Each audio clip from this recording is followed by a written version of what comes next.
we start, so I'm really delighted to welcome Professor Maria Abreu from the Department of Land Economy in Cambridge, a fellow of Pembroke, professor of economic geography. She has been working on a on a wide range of topics related to human development, economic development, and geography, bringing together an amazing set of issues, very practical in her work. Although I have the privilege of knowing Maria for how many years? We have not counted. 10, 15.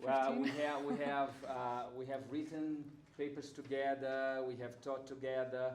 So, but she has done so many things that I need a piece of paper just to be able to be precise, to share with you, for instance, that before she started lecturing in Cambridge, she worked for the poverty team at the World Bank office in Jakarta, Indonesia, on policy initiatives to promote child nutrition and educational transitions. Now, her PhD thesis was related to human capital.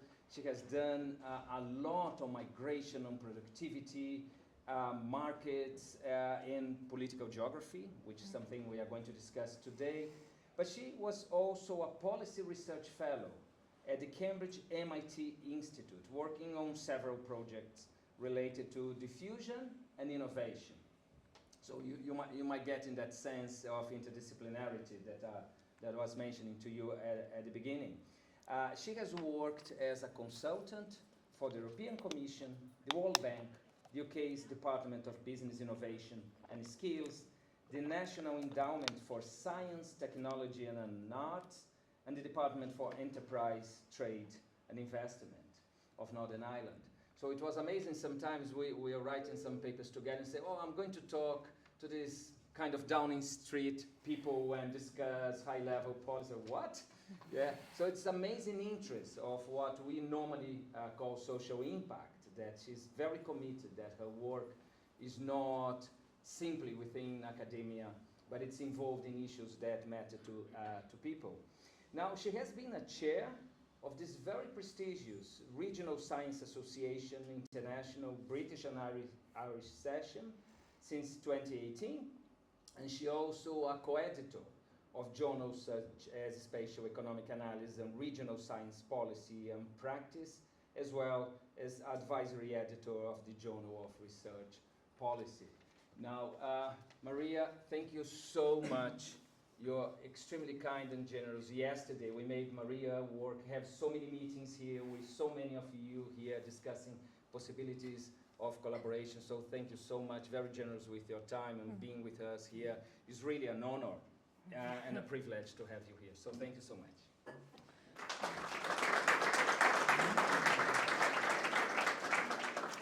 Many thanks, Flavio, for that very kind introduction. I think we've known each other for 15 years, probably. That's when we started teaching the same course. Okay, so so this presentation, as Flavio said, my work is very interdisciplinary. I'm an economist by training, but I'm now more of a geographer. But I'm also interested in philosophy and history and sociology. So I'm in between a lot of disciplines. And this work I'm going to talk about also touches on political science. So hopefully something for everyone. I've called it the geography of discontent and addressing the challenge of left behind places. So I thought I'd start with some context. Why should we care about this? It's a little bit tricky, so towards the end I'll come back to the ethics. So do we need to do something in policy terms if people vote for parties that are populist? Is this something that we should ethically address or not? It's quite a tricky issue. But anyway, I'll come back to that. So I think we've all observed in many countries, in the UK where I live, but many countries around the world, an increase in support for populism, mainly on the right, but also on the left. And what's interesting as a geographer or an economic geographer is the fact that this vote is highly clustered in space. So it's not random across the entire geography, but there are pockets of populist vote. And so it's interesting to try to understand why this is happening.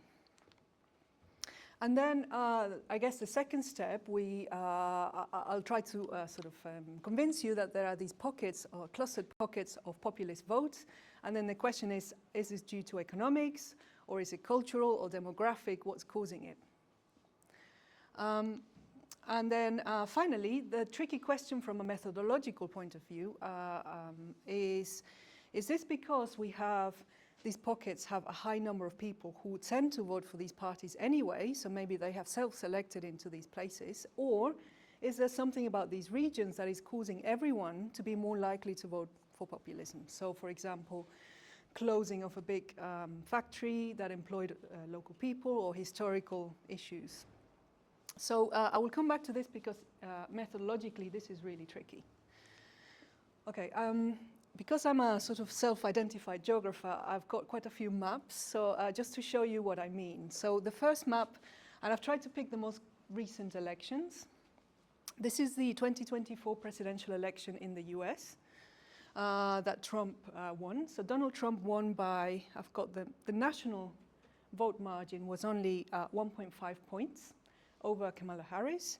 However, if you look at the geography, you can see how clustered it is. So this is at the smaller district level, congressional district level. And you can see very clearly how there's a concentration of Kamala votes on the East Coast and the West Coast, and then pockets around the big cities, particularly the cities that have highly innovative industries. And then most of the other areas have very strong concentrations of Trump vote. Oh, sorry, I should have said blue is the Kamala Harris Democratic vote, and red is the Republican vote. Oh, just one other thing. So I'm showing you districts rather than states, because if you look at states, it's very red. And so the interesting patterns are often at a smaller geographical scale. And of course, this map is slightly deceiving because it looks like Trump won most of the country, but that's because the more densely populated areas are the blue ones. Okay, this is the recent German election, which is really striking as well. So, the black areas are the conservative CDU/CSU vote, and the blue areas are the AfD vote, the populist far-right party. And then the reds are the socialist SPD. And what's so striking is that you can still see the boundaries of the old West and East Germany so clearly on this electoral map, with the exception of Berlin, which is a pocket of, I guess, more left-wing voters. And then finally, this is the most recent election in the UK. This was a local election just 2 weeks ago, and it wasn't in the whole country, so we alternate some districts that have local elections every 2 years. And so this is just showing the councils that changed from one party to another, where the control changed. The light blue areas are the ones that were changed to Reform. Reform is our AfD equivalent, so far-right populist party, anti-immigration, and so on. And yellow are the Liberal Democrats. So this is a sort of very old-fashioned, very long, Liberal party with a very long history, which is now, because of the way Labour has moved to the right, much more progressive than the Labour Party on a lot of issues, but they're very strong in the old Tory strongholds in rural England, educated areas, and so on. And so what's interesting is that voters moved, because of the unpopularity of the Conservative Party, the opposition, and the Labour Party in government, voters have moved to both the left and the right.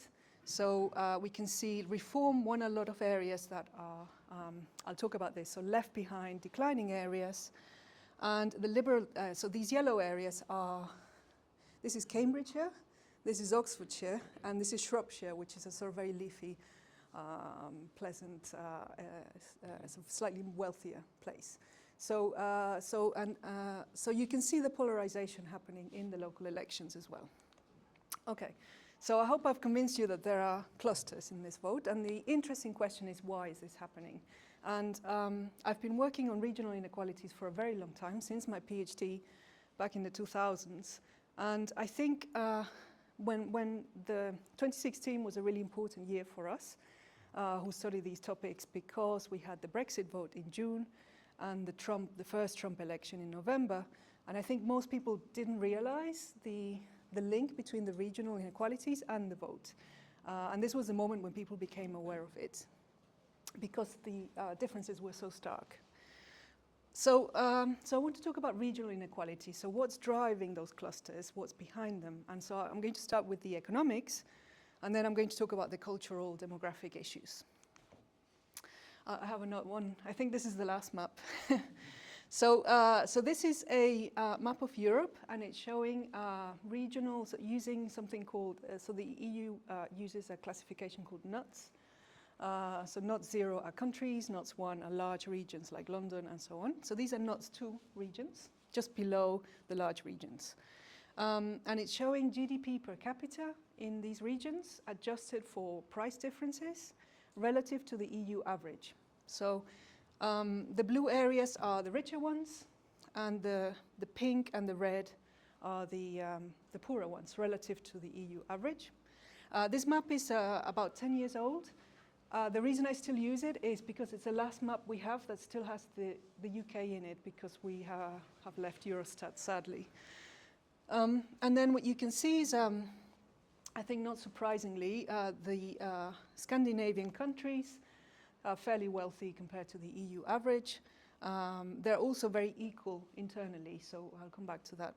A sort of an agglomeration in the center of Europe, which has highly innovative firms, highly skilled workers, and then sort of areas in parts of the south and the east of Europe poorer than the average, but of course all the large cities are richer. So concentrations of skilled workers and high wages in the large cities. And then what I want to draw your attention to is the UK, which is a really good case study, because the UK is the most unequal country in Europe regionally. So if you look at the UK, you can see London is, I'm not sure if it still is, but at least historically has been the richest region in Europe. But most of the rest of the country, or almost the entire rest of the country, is below the EU average, and in some cases equivalent to the poorest regions in Europe. So it's really striking. And an important thing, something important to note is that if you live in London, it's a really nice place to live, everything works, it's very wealthy. It's very hard to imagine that there are regions in your country that are so poor. And if you don't travel, you don't see it. So often politicians and policymakers are just not aware that this is happening. And when I show this map in London, people are just completely shocked, and they don't believe me, and they try to, they're looking for, is this a mistake? Anyway, so I guess these regional inequalities are what we're trying to understand. This is in economic terms, but I'll come back to the cultural issue in a minute. So this is a graph that the Financial Times did a few years ago, just showing the same thing, but in a diagram rather than in a map. So these bars are countries. I've got the country code at the top. This includes more than just Europe. It includes all of the OECD countries. And the height of the bar shows you the extent of the inequality. Each of these small lines are regions. And you can see the UK is the most unequal. So the top region being part of London. These are smaller scales, sorry, NUTS 3, roughly. Part of Camden and the City of London in London, and the poorest one is an area in Northern Ireland. The next two are Germany and France, and Romania and Poland. These are all quite large countries, so large countries tend to have more regional inequalities just because redistribution is harder. At the other end, we have New Zealand, fairly small countries, New Zealand, Malta, Finland, Sweden, and some of the other Nordic countries.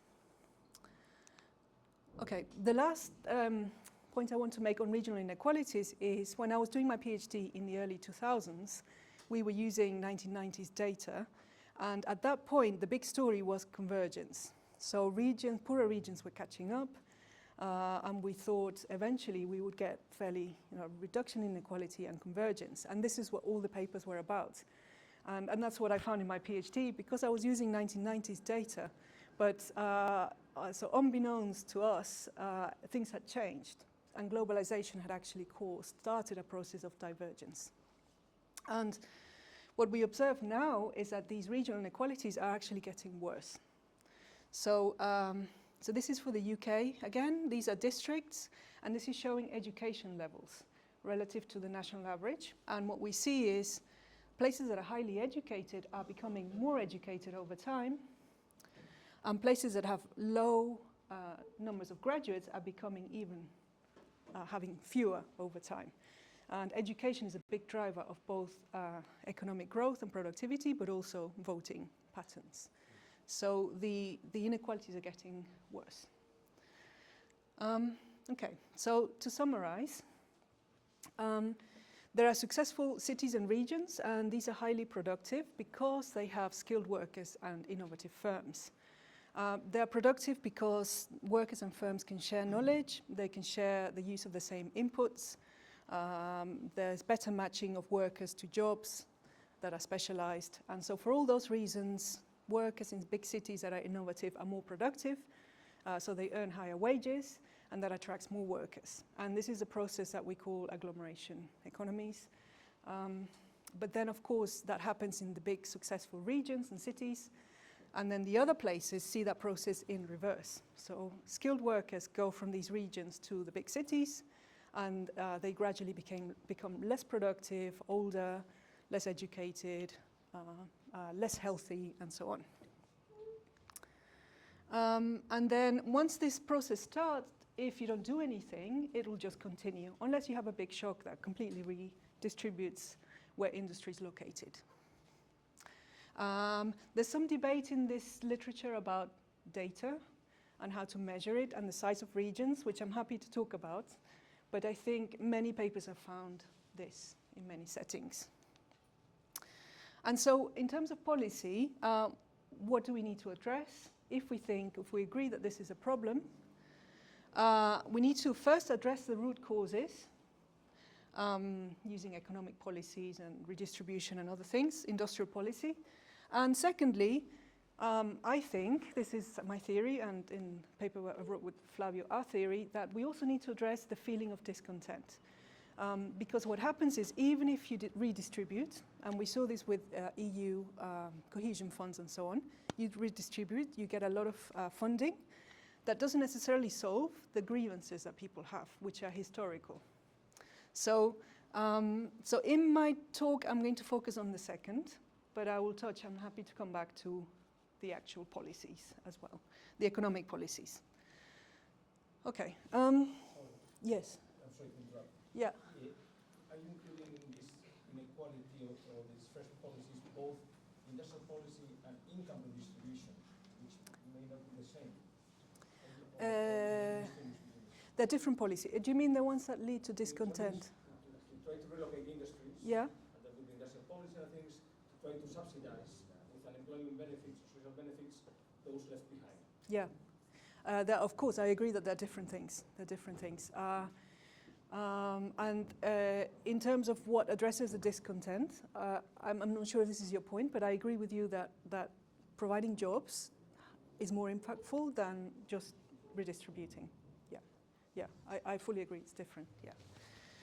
Okay, so maybe very briefly on the economic causes, just to summarize. So I mentioned that until the 1990s, we saw a process of convergence. This is when we were all writing about wonderful convergence.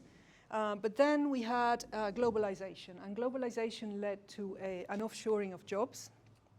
And the key issue is that these jobs in traditional industries that went mainly to Asia, they were located at different places in the geography, in countries. So if you imagine the US, the job losses were fairly spread across the geography. But the new jobs that were created by globalization are highly concentrated. So these are jobs in research and development, highly skilled jobs, and the other jobs that emerge because they service those jobs. So the job losses happen across a large geography in all towns and cities, but the job gains were highly concentrated, and this is what caused the inequalities, very roughly. And then the effect is magnified by all the indirect jobs. So when you create a high-tech job in San Francisco, we know from a lot of research that this generates several other jobs, say in cafes, in restaurants, in housing, in cleaning and so on, transport. And the estimate is for high-tech jobs, this multiplier effect is between 3 and 5. So for one high-tech job in, say, Apple, there are another 3 to 5 jobs created in the local area as a result. And the multiplier is slightly smaller for lower skilled jobs, but it's still there. And then, of course, you have migration. So these successful places like San Francisco, Seattle, and so on attracted more young workers. And again, the migration exacerbates the inequalities. And then finally, state spending, which is traditionally a way of evening out these inequalities. This was a period during which there was some cuts in funding. We had the financial crisis. And again, politicians like to invest in successful places. And this is what happened. So again, this exacerbates the inequalities. Okay. Just briefly want to mention, because it's not just about income and productivity, there are other effects that come with these inequalities. So we see, if you look at those maps, if you draw a map for other variables like healthy life expectancy, maternal and infant health, obesity, smoking, drug addiction, teenage pregnancies, all of these variables associated with poverty and areas of decline are also, the map is almost identical. So these income inequalities translate into social inequalities as well. And then economic decline tends to worsen public health problems because areas lose their tax base. They have less money but more problems because the healthy and young outmigrate. So in the US, these regions in decline also have very big opioid problems. And these are actually Trump's kind of strongholds as well, even though he has some strange policies on opioids. And then if you have poor health, of course, that worsens productivity problems because workers who are in poor health are less productive. And so again, there are these feedback mechanisms. Yes, I wanted to show you the opioid map because it's really striking. So this is the deaths that are linked to opioid addiction. And you can see how the map is sort of strongly correlated with the election map and also with the income map, which I haven't shown you for the US, but it's basically the same pattern. Okay, so that's the sort of economic inequality story. And now I want to talk about the politics. Okay, what do we observe in these areas? We observe voter disengagement, so people just don't care about politics, or they think politics is not for them. They don't read the news. They have low political efficacy, which means they think that it doesn't matter how they vote, it will have no effect. So the feeling that their vote makes no difference. And we see then low turnout in elections. In some of the literature, these places are called left behind areas. I'm not sure if I like the term, so I've put it in inverted commas, but this is something people use. And so this is linked to a perception that not just in these places, but outside as well, these places have no future. And often you hear, there's a strong line of argument that some people use that we should just let them decline. Invest in the successful places, let people move around, let the market work. So if people should find a job in the successful places and we just leave these places to decline. And this is a perception that is really strong in these places. So when you ask them, they say, people have forgotten about us, politicians don't care, they only come during election time. And in the places that are successful, this is where politicians love success. They love to open new projects in places that are successful. And then this leads to a huge amount of resentment and grievances. There's a paper by Andrés Rodríguez Pouso that was written in 2018. And I guess he just consolidated what a lot of people were thinking at the time. So this really touched a nerve. It's called The Revenge of the Places That Don't Matter and What to Do About Them. It's a discursive paper, but it's really interesting because it captured that feeling at the time, 2018, 2 years after 2016 when we had all those shock elections. Okay. So I'll start with the economic grievances and then I'll talk about the cultural side. So there are really two schools of thought. There's one school of thought that says this is all about the economics. So people have no hope, they have no jobs, high unemployment, and if we were just to fix that, then that will address the grievances. And then this is linked, of course, to globalization, which is what we know caused the inequalities to worsen in the first place. And so there's a lot of research showing that places that were more impacted by globalization, because they had the kinds of industries that were offshored to China, were more likely to vote for Trump. And then there's similar studies in the UK for the Brexit referendum. And then I mentioned that there were cuts in government spending in a lot of countries after the 2008-9 crisis. And again, this is quite strongly linked. Or at least the places that had the cuts were the places that had these increase in the populist vote. Okay, that's one school of thought. The other one is cultural. So in political science, in sociology, in other disciplines, people have tried to understand whether there was a cultural shift. And there's a really interesting book by Norris and Inglehart, which captures a lot of their previous research. I highly recommend it. It's called Cultural Backlash, a brilliant book. And so what they argue is that we're seeing a long-term shift in values towards a more right-wing populist, authoritarian set of values. In their book, it's all about, it's generational. So they argue that the baby boomers in particular have had a fairly good, stable life in terms of the economics, so they're financially very stable. And so they are more susceptible to cultural shifts because this is what they are not so stable on or not so secure in. So they argue that younger generations are now better educated, more liberal, more open-minded, they more likely to go to university, and this causes the older generations to feel that things are moving too fast and they want to stop it. Okay, this is the argument. So older generations feel alienated, and so they vote for parties that promise to stop the change. And then in this theory, the process is exacerbated by young people going to cities, particularly to go to university, and then when they come back, or the older generations see them again, they are changed, they are very liberal, and this is alienating. And in fact, in a lot of surveys, a thing that comes up very clearly is that these people living in these areas and who vote for populist parties, the number one thing they resent after immigration is universities. That they really hate universities. They feel that this is a place that is indoctrinating the young. It's quite striking. Which is why you get a lot of these parties promising to be tough on universities. Now, this was really convincing at the time the book came out, 2019. But since then, we've seen several votes, particularly in France and Germany, where there's been an increase in the populist vote among the young. So this doesn't quite fit.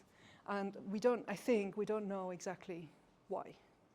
So why are the young becoming, particularly the youngest generation, so the ones in the middle, my generation, are still sort of fairly stable, not changing how they vote, but it's the youngest generation that is turning towards the populist right. And there are many arguments. We can talk about it later, maybe. So this is the cultural shift. I think it needs an update, and I think people are still discussing what is happening. So to put it together, this is comes from a paper by Danny Roderick, who's a trade economist, but he also has done a lot of work on the impact of trade on the rise of populism. And this is from a paper where he sort of summarized the growing literature on this. And this is a really nice diagram, which I've changed slightly. So it starts from, in his original version, it has trade shocks at the top. So this would be the globalization, offshoring shock. I've changed it to economic shocks because I think the financial crisis and similar crisis, COVID maybe, had a similar effect. So the economic shocks cause some inequalities and therefore some economic grievances. And these lead to, on the demand side, so this is the demand side and the supply side of the populist vote. On the demand side, the economic grievances lead to preferences for populism. So this is the geography of discontent story. And then he argues the economic grievances lead to cultural grievances. So they become an identity. So people have lost their jobs and now they're part of an identity of people who've lost their jobs because of globalization or immigration. Not that they lose their jobs because of that, but it becomes a sort of cultural identity. And then that also affects policy preferences for populism. Now, the important bit, I think, is that these economic grievances also lead to political parties changing their program, right? So they sense an opportunity in the market, they change what they're offering, and therefore that also increases the populist vote. And we've seen lots of the Republican Party in the US, the Conservative Party in the UK, moving very far to the right, offering something different. Also, the parties can change the culture because they can advertise, they can promote certain views, which then change social attitudes and lead to higher populist vote. So it's coming from different directions and it's quite complex. I also, this is an alternative version, so I think this is a bit narrow because it all starts from the economic shocks. But there are other shocks like COVID or demographic change or institutional change. For example, Donald Trump changing a lot of institutions that can cause changing cultural views. So I think it doesn't just have to be economic in its root. I'm not sure about, so there's some debate about the link between the economic grievances and the cultural ones. And we think in some papers we've written that this is more historical. So if you have an economic grievance, in the UK, the classic example is closing of the coal mines by Margaret Thatcher. This caused, it was a big shock, everyone lost their jobs in a small area. Very strong cultural identity linked to that. But the cultural identity survives regardless of the economic context in the present day. Okay, so that's roughly the model. Okay, I thought I'd talk about Brexit briefly just because it's quite interesting. So when Brexit happened, of course, it was a shock, bad in many ways for the country, but for us working on this topic, a great case study. So I'm just briefly going to show you what I think are some of the lessons. Okay, so the Brexit vote was normally in the UK, all the votes are done because we use a first past the post system. So whoever wins each area gets elected to that area. So whether it's a small district or a constituency for the parliament. But the Brexit vote was a national vote and every vote counted. So in a normal election, if you live in a safe seat and you want to vote for a different party, your vote has very little value. But in a national referendum, every vote matters. So the turnout was actually quite high. And the referendum had huge regional inequalities, much bigger than what we see in a national general election. So it ranged from, this is the pro-Brexit vote, from 8% in Hackney, a very diverse area of London, to 88% in Staffordshire, Moorlands, sort of a very deprived area in the Midlands. The Cambridge, so as you'd expect, the big university towns, most of the cities also had very small Brexit votes. And so the places that voted for Brexit were older, had fewer graduates, and had more job insecurity of different forms. But the interesting thing is that doesn't mean that the poorest people in these places and those who were unemployed were the ones who voted for Brexit. So within these places, what we found is it tended to be those who were slightly wealthier than the average and more educated who voted for Brexit. So it's not a clear cut. We can't assume from the regional inequality, so the regional pattern, that this is the same for individuals. And I'll come back to this. It's the individuals within context issue. And then in younger, more dynamic places, the ones that voted against Brexit, even people who were older and less educated were more likely to vote against Brexit. So the context really affected how people voted. Okay, this is the map of the Brexit votes. So a few striking things. You can see all of Scotland voted against. So blue is the against Brexit and red is for. Northern Ireland divided pretty much on sort of the old lines, sectorial lines, but again, most of Northern Ireland voted against. All the big cities, so Cambridge is here, Oxford, most of London, apart from the outer suburbs that are older, and so on. Most of the big cities, apart from Birmingham and Sheffield, I think, people were quite upset in those places about it was a very small margin, but most of the cities voted against Brexit.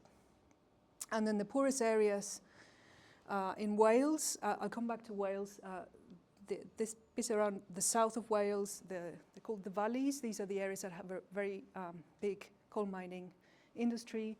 The mines were closed and there are historical grievances, and most of the coastal areas as well, which in the UK are some of the most deprived because of complex reasons, which I can talk about later if there's interest. Okay, I thought I'd show you, this is just for fun, but also it's quite interesting in terms of the issues we are considering. These are some of the adverts used by the pro-Brexit Leave campaign. These were shown on Facebook and targeted at people based on their demographics or the data that Facebook has. And initially Facebook refused to release them, and a parliamentary committee had to force them. And so this is the result of what they released to the parliamentary committee. You can have a look at them here. It's really interesting how they changed the font to target different people, for example. Anyway, I want to show them to you because you can see what the messaging is. So the first thing is the slogan of the campaign was "Vote Leave, take control." This is really interesting because this feeling of not having control is part of what's driving a lot of this discontent. These first ones are about trade, so sort of what Brexit was actually about. So let's take back control over an economy and trade. And then this red thing says, "Stop the EU now!" exclamation mark. And so if you click on it, then you are sent more material. And then this one, "Let's give the NHS the 350 million pounds we hand over to the EU every week."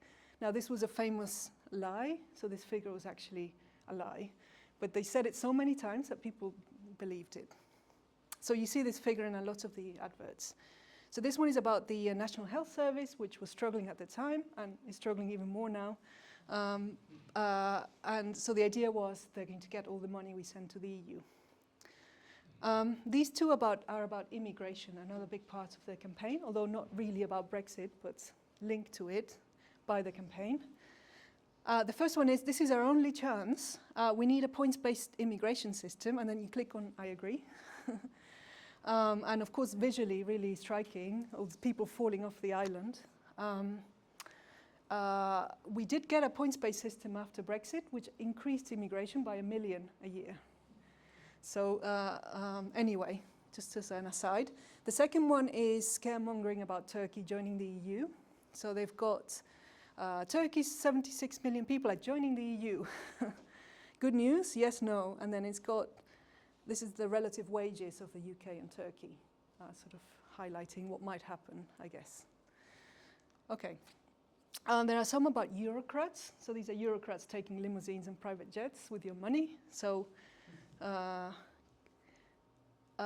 they spend your money on private jets for short distance travel. This is outrageous and must be stopped. And then here are some more interesting ones. So this was targeted at left-wing voters. So this is maternity units are being closed. Let's spend the money we send to the EU on maternity units instead. And then this one, the EU puts pressure on unions and workers' rights. So quite interesting, targeting the sort of what we call the Lexiter left-wing Brexit voters. And some of my favorites, this one, "The EU blocks our ability to speak out and protect polar bears." Click to protect them. So I guess aimed at people who watch animal videos on Facebook. And then this one, "Now the EU wants to ban tea kettles." Take back control, and then there's a mug being smashed. So you can see some of these grievances and insecurities that they are playing on.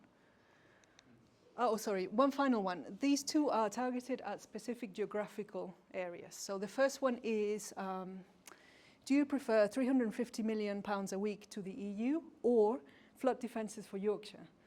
Yorkshire is a region in England that has a really strong regional identity, and they had suffered some flooding in previous years, and there had to be some work on flood defences. So you can see how this is very effective. And then you decide EU or Yorkshire. So my husband's from Yorkshire, And there's only one answer that a Yorkshire person can give to this question, which is Yorkshire. And then, of course, you're sent more material. And then this one is about the steel industry, which is, again, or was at the time, located in 2 places. So, and these are places that have declined because other industries have closed down. So and these are really the big employers in the area. So you can see how targeting this would have been very effective. Okay, so just to summarize the insights from Brexit, it was not necessarily about the EU. As you can see from the advertising, only the first bit was. And many different people voted for it because of different reasons, often contradictory reasons. You see the left-wing vote and the right-wing vote. The higher Brexit vote can reflect local concerns. These areas were targeted, and the advertising would probably have amplified these messages and these concerns. So I think supporting a lot of the things that the literature has found that I said earlier. Okay, just for the final bit, I want to show you some results from some of my work, some of it with Flavio. The first one is what to do about this issue of self-selection versus context. So this is is it the people who live in the town and who they are, or is it something about the area that causes everyone to be more likely to vote for these parties? And so I've just a very simple example here. We have 2 towns, Town A and Town B, and 2 types of people, so the blue ones and the grey ones. When you can assign any attribute, for example, the grey ones might be older and the blue ones might be younger. And then let's assume that Town A voted for Brexit. And what does that mean? What can we infer from that? The problem is that Town A may have voted for Brexit because the grey people are more likely to vote for Brexit anyway, regardless of where they are. And Town A just has more of these grey voters. But it could be that Town A is next to a coal mine that was closed down, and so Town A is really aggrieved about this. So how do we separate the composition effect from the context? So what we have tried to do, among other things, is use a matching approach. So I'm just going to simplify it a lot in this example. So if we match people who are very similar, and we can match on a large number of attributes, the more detailed we make it, the more narrow our sample becomes. So there is a trade-off between choosing more attributes to try to capture everything and choosing fewer but having a bigger sample. But if we match people who are very similar,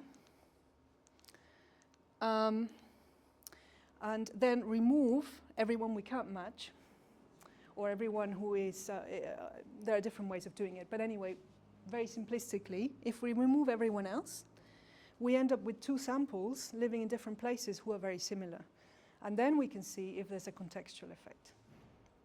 So did this sample in Town A really vote for Brexit? In which case, there must be something else going on, a contextual effect. Okay, so these are some of the results. And then we compared places depending on different characteristics, economic, social, cultural, using individual level data where we know how people voted, and a lot of characteristics about them, including education, age, occupation, salary, where they live, even the newspaper they read, how often they check social media, that kind of thing. So the first category here is places that have a high level of far-right vote. So these are places that are strongholds of the far-right party. So before Reform, the Reform Party in the UK was previously the Brexit Party, and before that they were called UKIP, UK Independence. So these are places where that party was very, very strong versus places where it wasn't. If we just look at the difference in the vote between these places, it's about 12 percentage points for Brexit, higher Brexit votes. If we adjust for composition, this goes down to 7.7. So there's still a strong, as you'd expect, effect in these strongholds, but it's smaller because they tend to have older voters and so on, people who would normally vote for Brexit anyway. Okay, and then we looked at a large number of other variables. So if an area is a low wage growth area, there's a slightly higher Brexit vote, only 2.2 percentage points, very weak. And it doesn't really change much after you adjust. So there is an effect, or not an effect, or an association with low wage growth, but it's quite weak. Skills, so places that are highly skilled had 8 percentage points lower Brexit vote, so educated places tend to vote against Brexit, and it reduces by almost half after the composition effect, because these are places that are young and so on. Places that had high immigration levels tended to, in this case, 4 percentage points lower support for Brexit. That's because high immigration places are the big cities. So, and these places are anti-Brexit anyway. So there's no evidence to say that immigration was associated with the Brexit vote, actual immigration numbers. And in any case, it disappears after controlling for composition. The thing that matters is whether the place had anti-immigration views, so the culture. And these are typically places that have almost no immigration. So it's a slight contradiction there. People watch the national news, they get very upset about immigration, but they don't actually have a lot of immigrants. And this holds even after the composition control. And then finally, we included several measures of cultural values.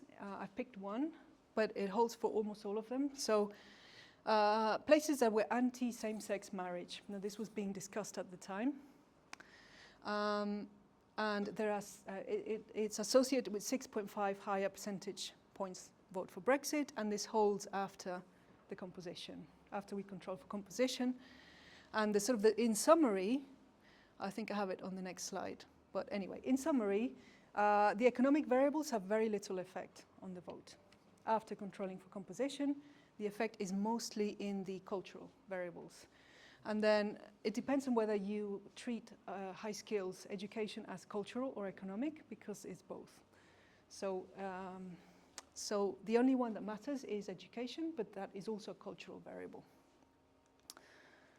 Okay, so we found that the composition effect explains 1/3, and 2/3 are context, but the context is mainly cultural, or almost exclusively cultural.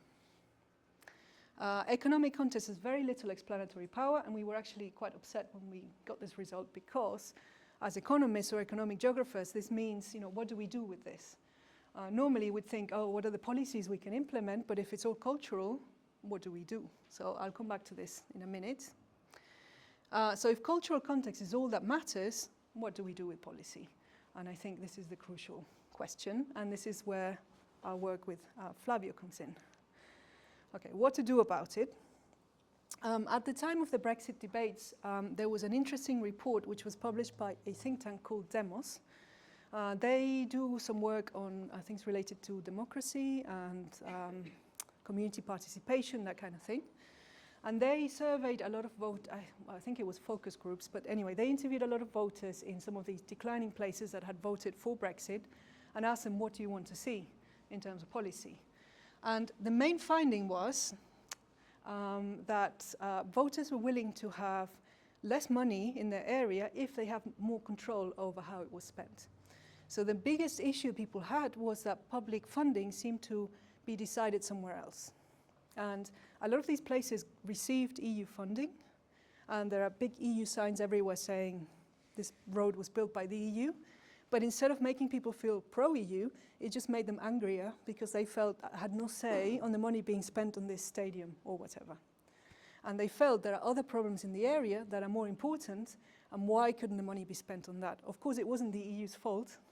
It was the local regions that decided what to apply for, but that was the association they had.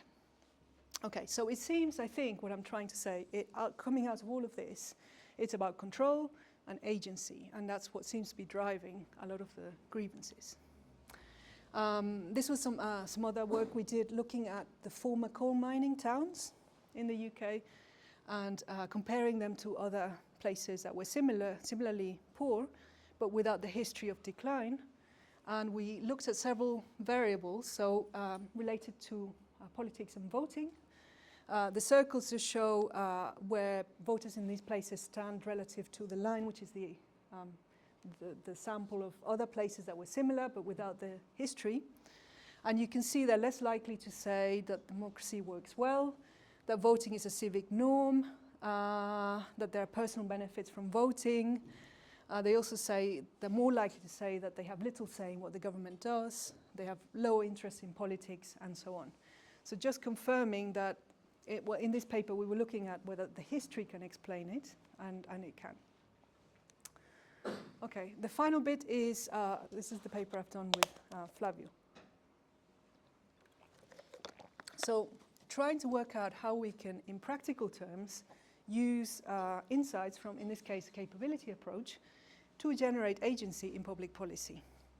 And this is where I've presented it to various government departments in other countries as well, and in the UK. And I think we're still working on how to make this practical, because we need to find a way of doing this in practice. So the most important issue, I think, is the lack of trust. And so we know more or less what good policies look like, economic policies. There's a huge amount of research on what's been tried and what's worked.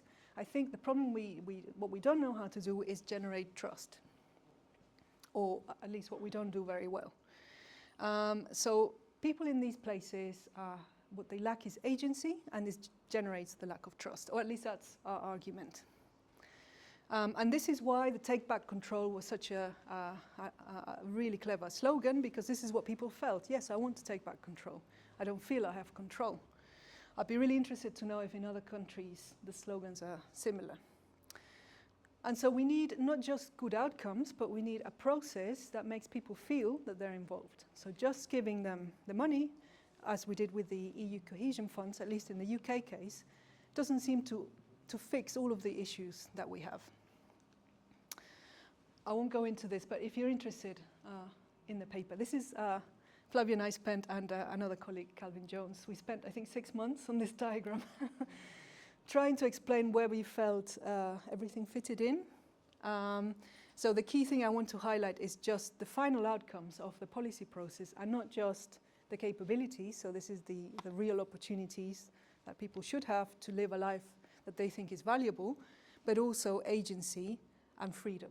So there should be not just good outcomes, but the agency to decide what happens to you in your life, and a process for achieving that is fair and transparent. And the argument is, if we have that process, then that leads to support for the institutions. And I think this is where we're going wrong. So institutions are breaking down because there's no trust in the system. So we have a feedback loop. Okay, so I'm nearly finished. Our proposal has 3 steps. This is what we've built with the policymakers. How can we do this? So at least in the UK context, what we're always told is there's no money. So we don't have any money. Whatever you propose has to be doable, but also without costing anything. So we have 3 steps. The first step costs no money. And this is where we have a narrative shift. So instead of policymakers saying, what we need is more roads, or we need to increase productivity, or more innovation, we try to say, okay, we're building roads so that you can get to the shops quicker, or so you can access jobs, or so you can visit your friends. So articulate what it is that people care about, and then work out what policies we need to achieve that. So, and at the moment it's back to front, because what we're saying is, at least in the UK, we're frequently told we need to build 1,000 houses in your area because this is going to generate productivity. And people just feel, well, I don't want the houses because we don't have services, we don't have roads, and it's not going to do anything for me. I don't care about productivity. So this is the narrative shift. The second step is how to involve people in designing the policies. And there are different levels of involvement. So this is some form of deliberative democratic participation between elections, because it's not enough just to have elections with low turnout. We need to do something else between elections.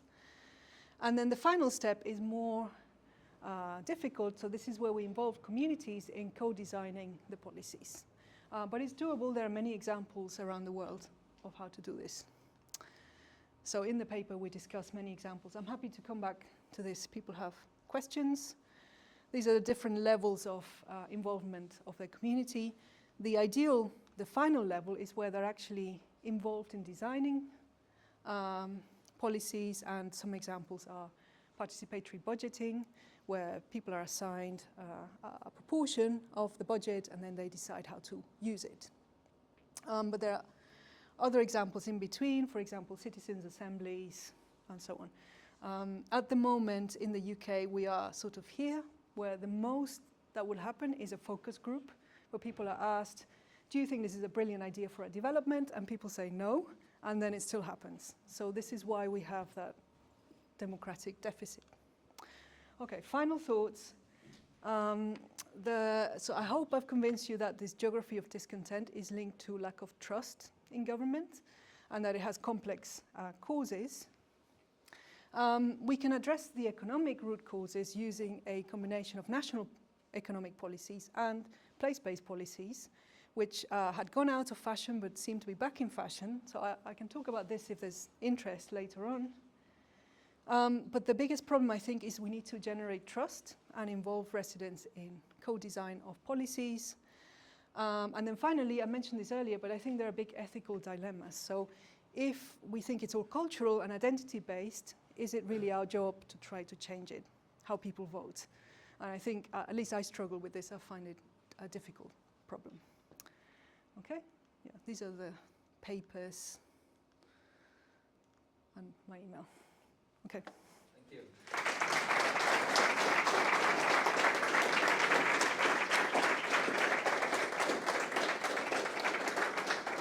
Thank you so very much, Maria. Now, we have some time for questions. Now, she was really on time according to what we said. Very British, yes, on that note. So we have some time for questions. We do have an extra microphone here. So the only thing I would like to ask is that you say your name. So when you identify yourself and say, I'm from whatever, yeah? So she will know something about the persons who are asking questions. Now, you raised a point at the beginning. Do you want to go back to your point? So perhaps we can start. If you want to say your name and where you... Yeah. Where are you based? Then we can start. And the others, just raise your hand and I'm taking notes. Well, maybe I can start. You can hear. Yeah. They are recording. Okay. So, just hold. I think it's just... Thank you very much. I'm Javier Asensio. I'm a full-time economist at Autónoma, and I'm very interested in these issues. I want to raise a different point. Okay, I'm a bit puzzled, or I would disagree with this conclusion that I understood. You mentioned that the original root causes are more cultural than economic. It's not that I don't think that culture is important, but the way I see it, that's what I wanted to share, is that could it be that the original causes of the cultural differences end up being based on economic processes, okay? And my very simple model of what's going on, which is limited, would be that, say, globalization has succeeded with this specialization of international trade theory, and the case of the UK is very clear. So finance is where you have a comparative advantage, and the City of London has benefited a lot, but coal, mining, or heavy industry, Sunderland, has been left behind. Yeah. But that's going on for 50 years more, or more. And therefore, I would say that these cultural grievances, this lack of trust, this willingness to take control, it's not so much to take control over the governments, to take control over their lives because there are no jobs. Yeah.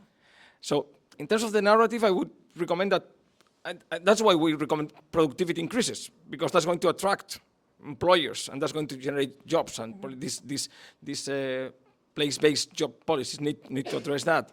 But so my point is that in order to have a full picture, I think that those economic shocks continue to be the most important ones in order to understand the whole process and to revert it if possible. That's what we don't know how to do.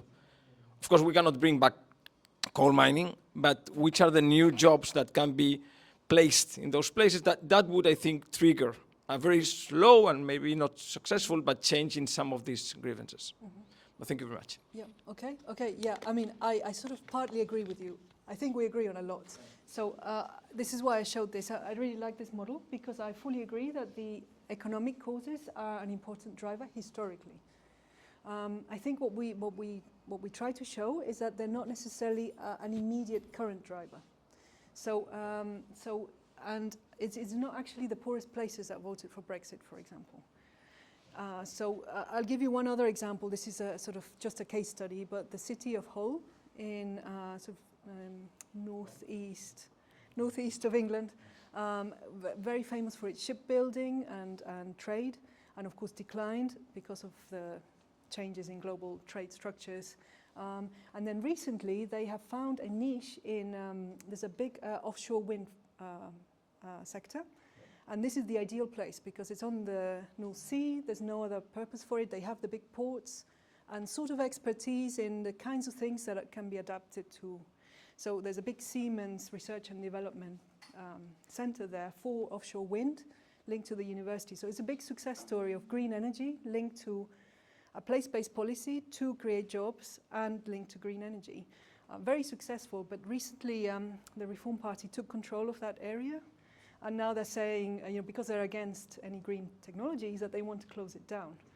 So it is a bit weird. So these people voted for reform, who is against green energy, but that's what's providing them the jobs. And they voted for Brexit? And Brexit, yeah. So it's a bit like, that's why I think, I fully agree with you because as I said, I'm an economist by training, an economic geographer. I like economic stories, but I think there's something else. Yeah, but I agree with you on the other things, yeah. Okay, now, thank you. We have 3 people who have asked to raise their questions. So, you first, anyone second, Thank you. Anyone just raise your hand. Yeah. Please. Thanks for the informative talk. I'm Hari. I'm doing postdoc. I'm a postdoc here in a group called photochemistry, so very far away from what we are seeing today. I have a couple of questions. Well, it's more of a prompts for discussion than questions. I cannot seem to decide whether the geographic inequality is good or bad. All inequalities are bad because on one hand its people are forgotten, but on the other hand the popular places bringing in the investments, the fundings and so on. So I do not know how to go from there. Yeah. And the second one is, if the older generations seem to vote for the populist parties and the younger generation go for the progressive ones, is there a correlation between the average age of the country and the party it chooses? Because it doesn't change in 4 years drastically, but the party changes every 4 years. And that's it. Okay, 2 very good points. So on the second one, it is true that age is correlated with education. So it's partly an education effect because the younger generation more likely to go to university. And that is very strongly correlated with more sort of liberal, open politics. But even after we control for education, there's still a cohort, an age effect. It's not age really, it's cohort, so it's generational. But as we know, the young, something weird is happening among the young, which we need to explain. And maybe, I'd like to hear what's going on because I'm old and I'm not in this, I don't know what's going on in social media. So that's the one point. And then are regional inequalities good or bad? There's a big debate about this. So maybe we should just focus on the successful places, make them really successful, allow people to move there, and not worry about these other places. Eventually, everyone will leave and they'll just disappear. I suppose there is something in that, and there are lots of ghost towns in the US because historically they're just not viable anymore. The problem in the present is that people still live there.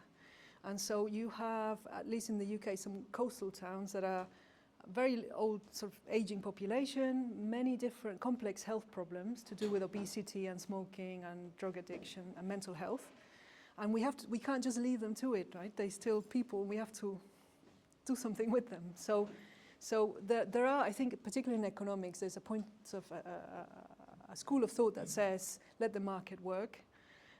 But in terms of if you're a policymaker, you can't do that. And these people still vote. So even though they're ill and they don't have jobs, they still vote. So you can't just ignore them, I suppose. So I think my argument would be because it's linked to social problems, we can't just ignore it.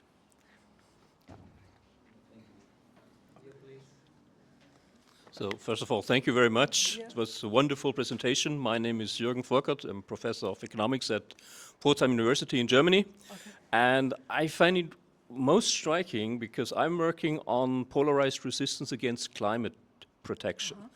And many of the issues you mentioned, not surprisingly, can also be attributed to this kind of polarization, which is in another field. So thank you very much for that. Yeah. I have only one far-reaching question. Of course, I also struggle with the fact that the young generation is now also voting right-wing in Germany. We have the same thing in Germany. One question I ask myself, I did not check it, is the young generation today similar to the young generation yesterday? When we look at educational results, there are differences, and we know that less education reduces trust, generalized trust, and that reduces institutional trust. That's just a question, whether that might be of interest. Yeah, I mean, it's really interesting and puzzling, and I guess really highlighted by the last 2 years of elections. So I suppose we're still trying to work it out. I have not looked it up either, but I don't think it's the education that's changing very much. I mean, there are issues with jobs. I think it's very hard to find jobs for young people.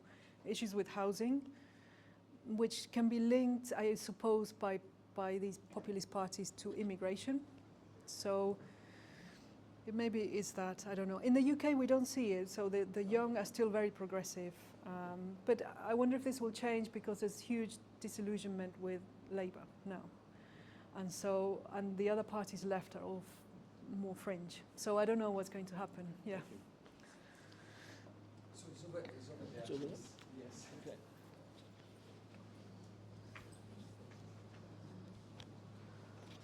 Thank you. Thank you for a fantastic presentation. My name's Dan Brockington. I'm an anthropologist at the Autonoma. And I wondered if we look at the long-term histories of disengagement from politics. Colin Crouch 20 years ago was writing about post-democracy, and the fact that voter turnouts were low in so many Western democracies, but that was attributed not to lack of trust, as I understand, but more a lack of engagement, a lack of desire to take part, of lack of perceived benefits. Mm-hmm. Is it possible to get good historical data to understand when this sort of disengagement that was more bored with the process became an active lack of trust, if that history is in fact correct? Yeah, okay, yeah, really interesting. I know there's a literature in, so I don't know the anthropology literature very well, but I know that in sociology there's a literature looking at boredom. So if everything feels very stable, people become bored, and so they don't engage. And so some people have argued this is what started the low turnout. Yeah. That's all I can say. I've not really studied it, but I wonder if we do have historical data. It's a bit patchy because part of the problem is the boundaries change. So I had a student trying to look at these issues historically using European data, but then of course we have the change in Eastern Europe and the change in Germany, and so it's really hard to keep boundaries the same. So I guess that would be a challenge. But yeah, I agree with you. This is really interesting. So at what point did it turn? And was it before the globalization effect? Yeah. Okay, very good. Questions, please? Oh, yeah, 2 questions here. Should I just ask for that? No, the mic is here. Yeah, thank you.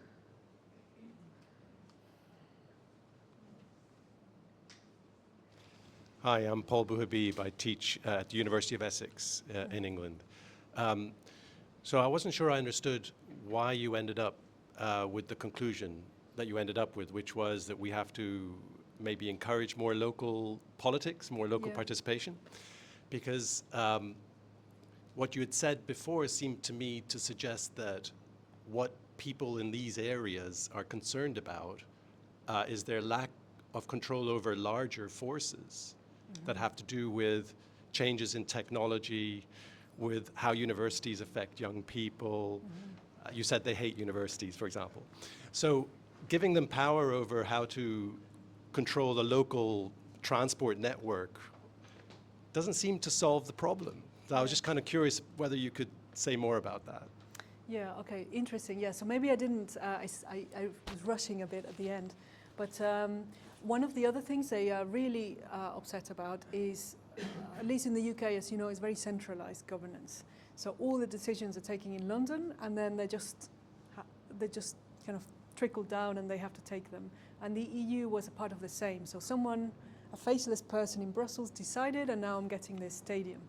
And so I think, this is the paper with Flavio, so we argued that even though a lot of the forces are global or national, if you give them more control over the local area, this is what people actually care about the most, what they see. So local jobs, local facilities, people complain about the high street having no shops. These are the things that, well, as they say, all politics is local. So you change the local thing and it really affects how people feel. That's our argument anyway. But I take your point, the big forces, robotics, AI, offshoring, immigration even globally, these are things, yeah, we can't really devolve.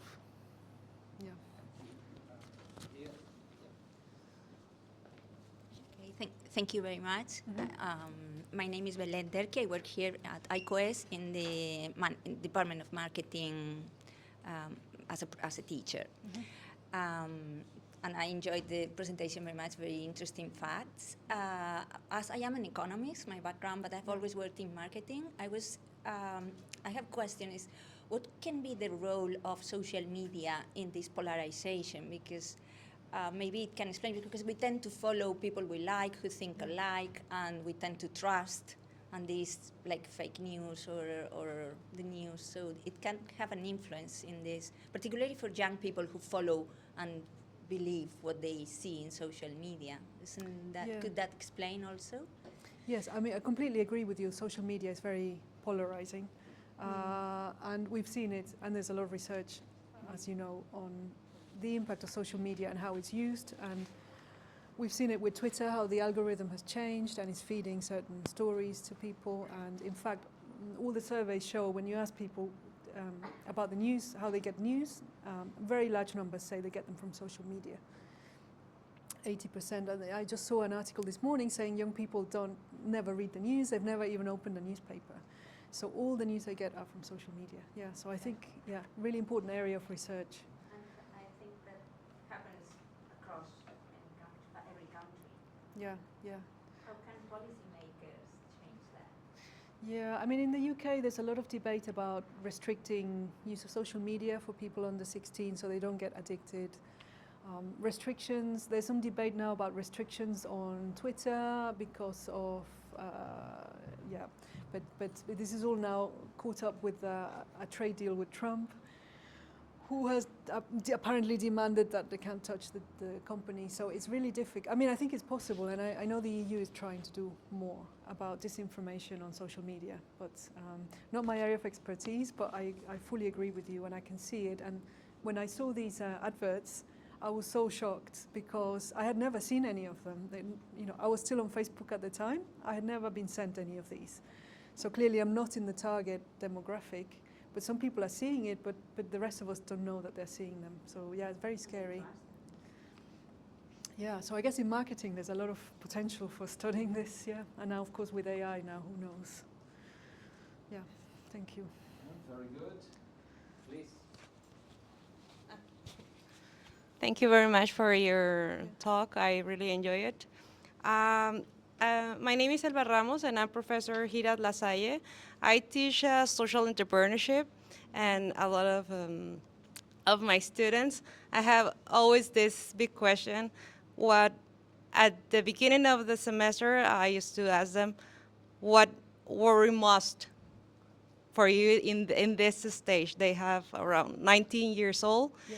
And it's very curious because you have mentioned something similar, because they really care about immigration.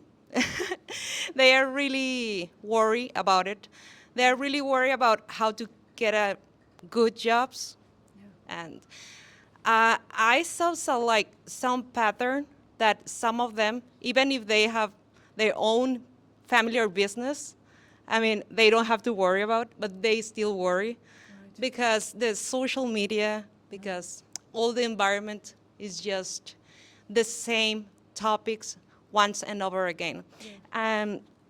That's one of my comments. Mm-hmm. And you have mentioned too that parties like Donald Trump, they take advantage of needs in the market. I don't know what do you think about this specific issue, because I can see it from my country. I'm from Mexico, and there's an increasingly the nationalisms. They feel most Mexican people like to connect with the identity is one of the biggest strategies. Connect with being a real America, being a real Spanish from here. I don't know, be from Catalonia. To have the lack of identity, they have identified this need, and they have taken, and I think that is one of the reasons they have. I don't know what is your opinion about it, and if you have studied those variables that they might have some influence. Yeah, okay, yeah, really interesting. So on the issue of young people, it's actually quite interesting. There are studies that show, so they ask people, do you think immigration is for example, a big problem for the country as a whole? And 80, whatever, it's like 60, 70% say yes, it's a big problem. And then they ask them, do you think immigration is a problem for your local area? And they say, no, it's not. But then, of course, they all say that, so that can't be true on average. So so people see these stories in the national press or whatever, where they get their news. But of course, it's not happening locally, but they're still worried about it in some general way. So I think maybe this links to what you were saying. Although the issues of housing and jobs are very big concern for young people. Yeah, the immigration thing is slightly more worrying, I think. Sorry, I forgot what the party's finding a niche. Yes, I guess it's always easy, particularly in difficult economic times, to retreat and to be inward-looking, and I think this is what's happening. We have it in the UK, and I'm sure in other countries as well. Yeah. Very good. We are getting to the final part here of the questions. So there's one question over there. Anyone else? So we have time to think. Oh, let her ask. Ralu, please. Oh, yeah.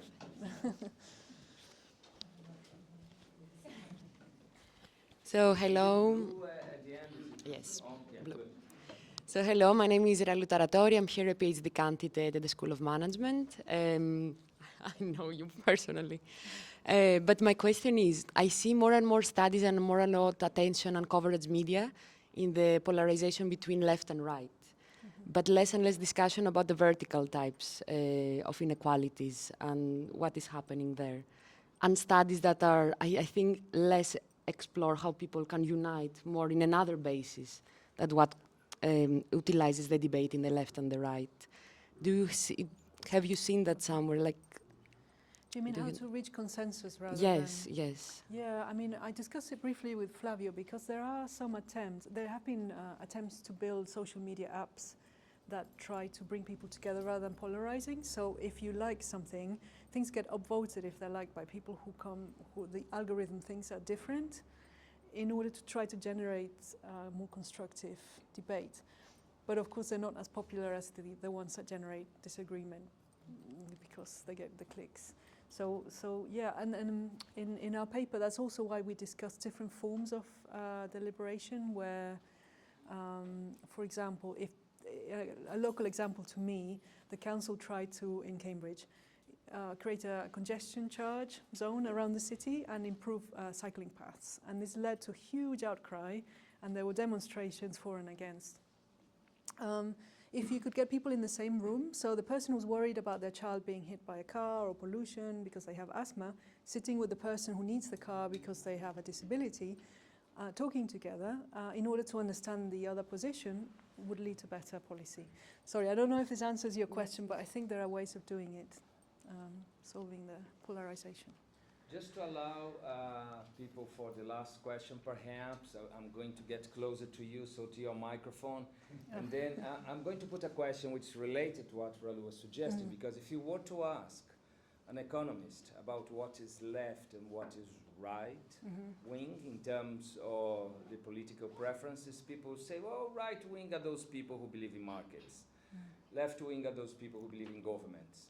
Because we believe in markets, we go for institutions, property rights, and then trickle-down effects. Let's promote economic growth, and then everything will follow.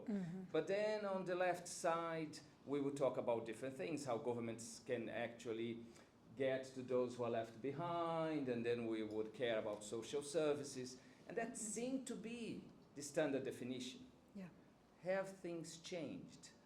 How did they change? Are we talking about a left and right that's actually a moving left and right, and we don't even know what's left or right anymore? Yes, okay, sorry if I misunderstood. Okay, so there is a big debate about whether we've now shifted to an authoritarian open type, so authoritarian liberal or closed versus open type divide rather than left and right. And where the old parties have reshaped themselves to fit into that new so those new dimensions. So I mean, it's not my area, but I can see that. I can see that in and the old, for example, in the UK, the old Labour Party have never been very liberal, but they have been on the left, and are now trying to find a niche which is turning them into something much more right wing, but keeping the slightly more authoritarian angle. At least that's how I see it, leaving a big gap on the left for a liberal left party, which the Liberal Democrats, who were the old Liberal Party, more sort of conservative, are now filling. So yes, I agree that this is changing, but it's not my area, but that's my feeling. Now we have time for the last question. You don't have to leave, it's fine. But, no, not me, the last question. So, anyone here? David is moving. Yes, I'm Josep García Blandón. I'm professor of finance here at IQS. Now, just connected with your wonderful presentation, I recently heard in the media about surveys conducted in several countries in the European Union. Well, also in England, I think, in the UK.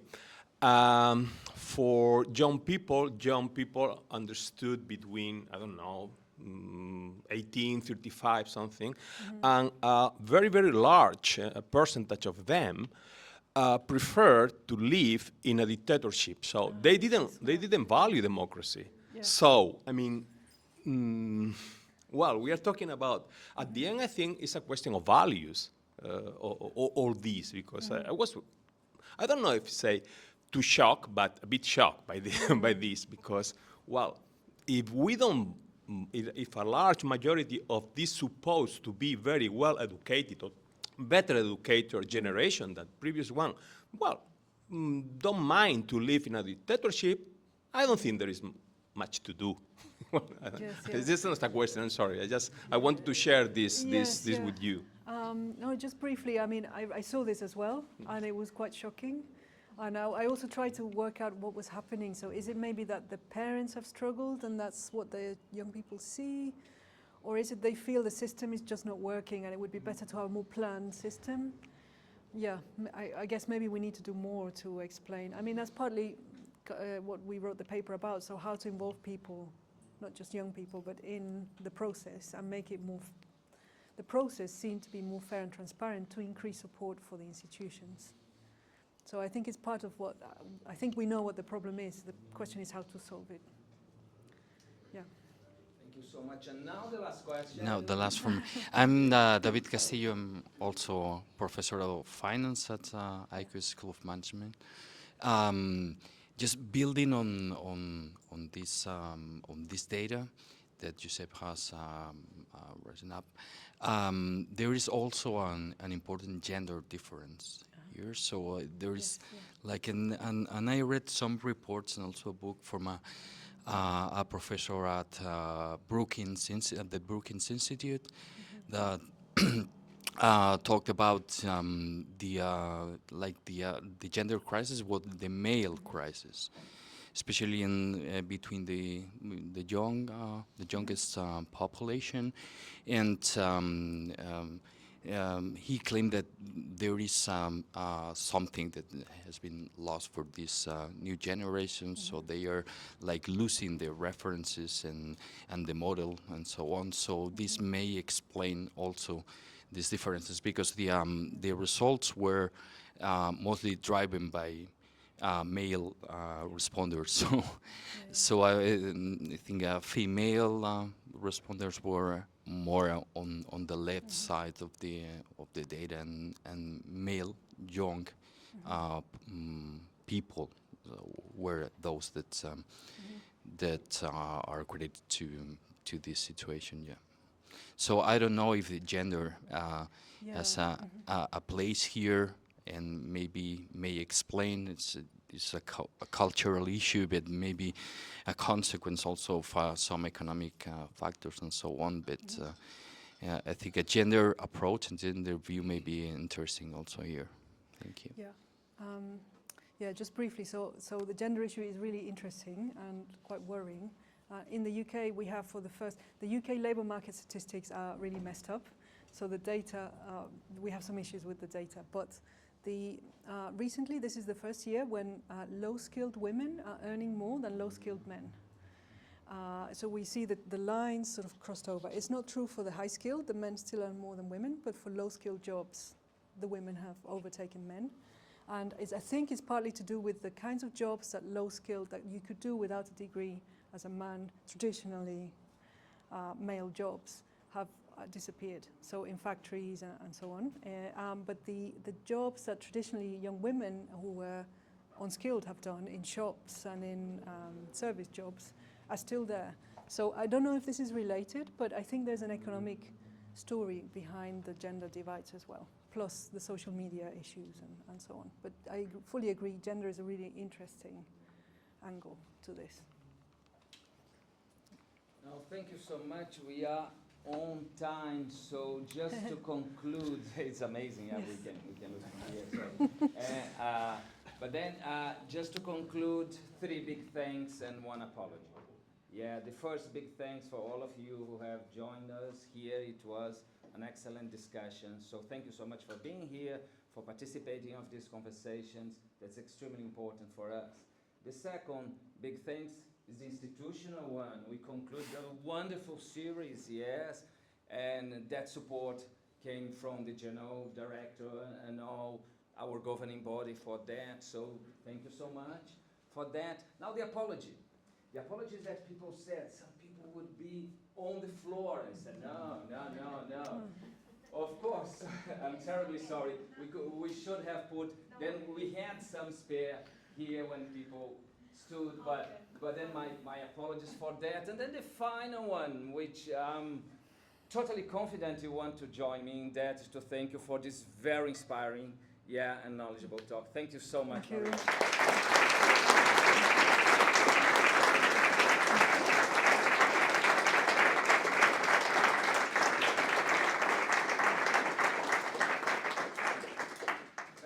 Thank you.